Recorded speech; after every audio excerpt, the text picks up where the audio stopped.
Hello and welcome to At Home with Anita Rosner. It is apple season again here in New York. It's a little late in the season actually, and I did not get to go apple picking this year, which annoys me, but the apples came to me. Thank you, Farmers Market. And today I'm going to show you a recipe for an incredible salted caramel apple cake.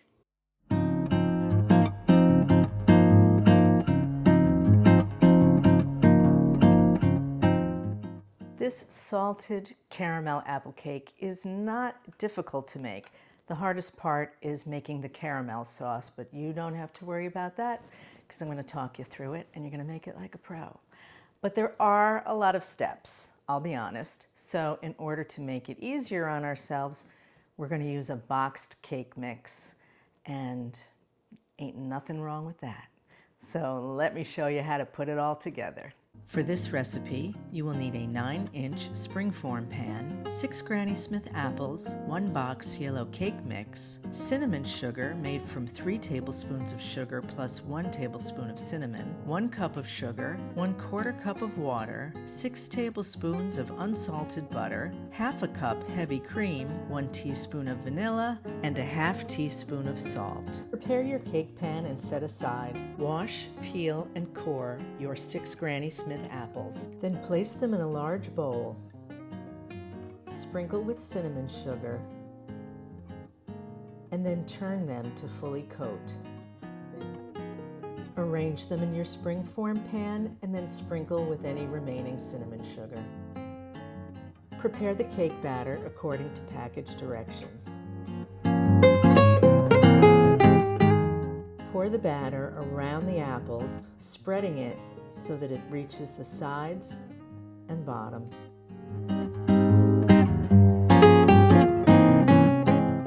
Then arrange your apples so that they are more to the center and not touching the sides of the pan. Bake in a 350-degree oven for 1 hour. It's done when a knife in the center comes out clean.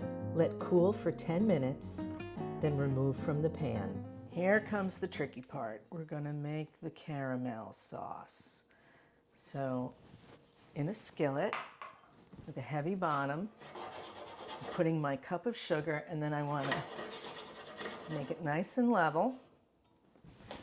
And then we're going to pour the water around the edges,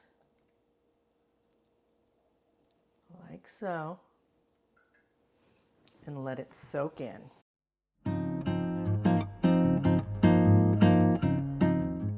At this point, you can give it a little swirl. We want to keep the sugar off the edge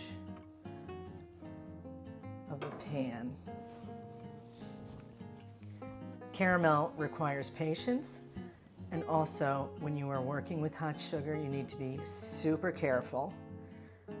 I would even recommend keeping a bowl of ice water near the stove in case you get burned. You can put your hand right in.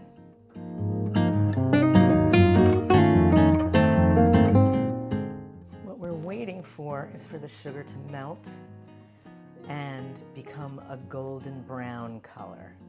The reason you don't want to stir it is because it will start to crystallize and get clumpy. So hands off for possibly 15 minutes. You're just going to stand here and watch it, and do not walk away, because if it burns, you have to start over. So let's just relax and listen to some nice music while our sugar dissolves, bubbles, and becomes golden brown.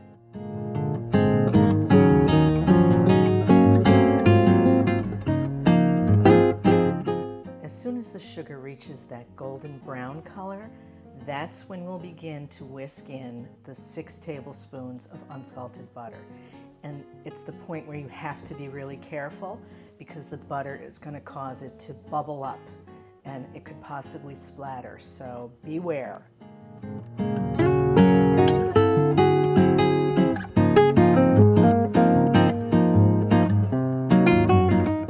Okay, here we go.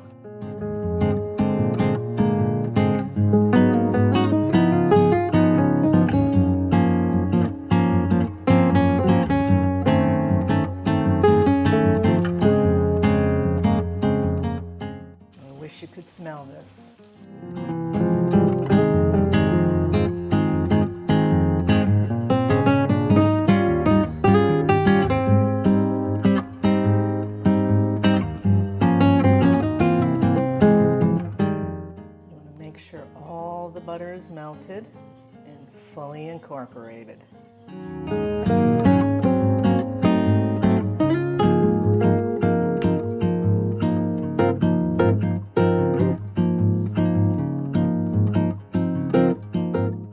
Now remove it from the heat. And now we'll whisk in our cream.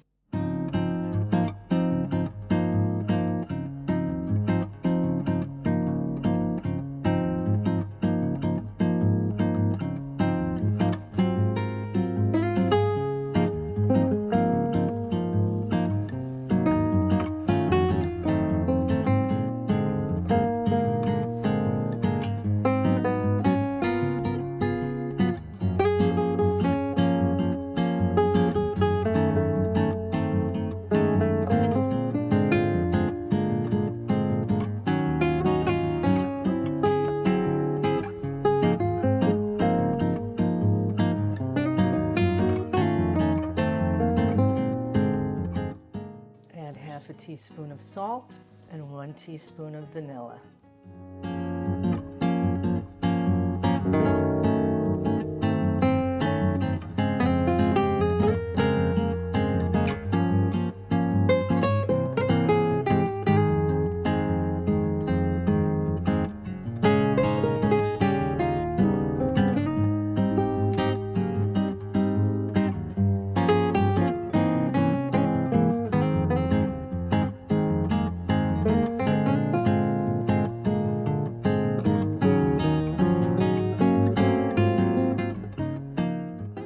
Let this rest for 10 minutes, and as it cools, it will thicken. Are you ready?